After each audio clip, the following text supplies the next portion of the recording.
Welcome to the mesmerizing world of the ocean. Today, let's dive into the fascinating realm of the blue-spotted ribbontail raysfish.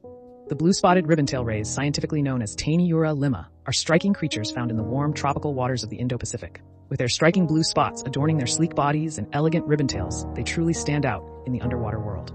These rays prefer shallow, sandy areas near coral reefs, where they can glide gracefully as they hunt for their favorite prey. Their diet consists mainly of small fish, crustaceans, and mollusks, which they find using their keen sense of smell and electroreception. In terms of behavior, they are often found in small groups or solitary, gracefully gliding through the water with their distinctive undulating movements. Their life cycle begins with mating rituals, followed by the birth of live young. Juveniles resemble miniature versions of adults.